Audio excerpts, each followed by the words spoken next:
ఉంటే ఏమవుతుంది? కరెంట్ పెరుగుతుంది అంతే కదా.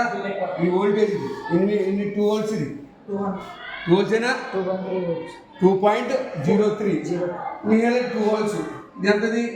0.2 ohms 0.25 ohms కదా.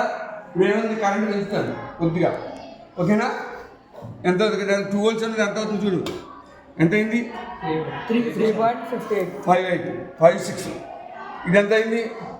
0.35 ఉండాలి. ఎంత పెరిగిందో పెరగలేదా? పెరిగిందా అంటే వోల్టేజ్ పెరుగుతుంటే కరెంట్ కూడా పెరుగుతుంది. నెక్స్ట్ చూడు, ఇది ఎంతది? 5.89 వోల్టేజ్. కరెంట్ కూడా ఏమవుతుంది? 0.46. ఇది కూడా పెరిగిందా లేదా? లైట్గా పెరిగింది. అంటే జస్ట్ ఏంటంటే ఇక్కడ ఈ హీట్ కదా, హీట్ మీద కొంచెం పోతుంది, రెసిస్టెన్స్ తగ్గుతుంది అన్నమాట. ఓకేనా? ఈ విధంగా ఉంటుంది. ఓకేనా? అర్థమైంది ఇప్పుడు? నెక్స్ట్ ఏంటిది?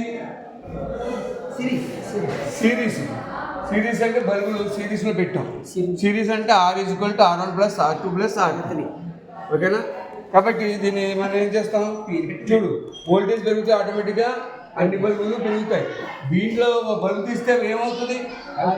ఆరిపోతుంది. చూడండి, అర్థమైందా? కాబట్టి ఓ బల్బు మళ్ళీ. ఓకేనా?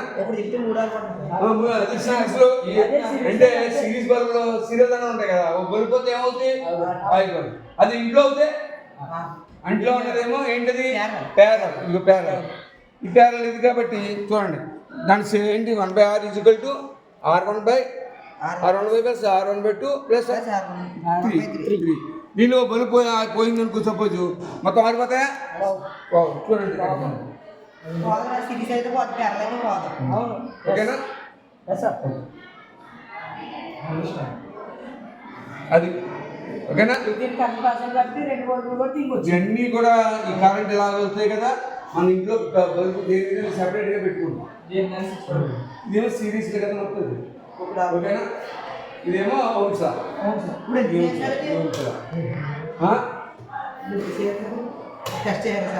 అసలు కట్టలేదు కదా, చెక్ చేస్తాం మొత్తం. ఓకేనా?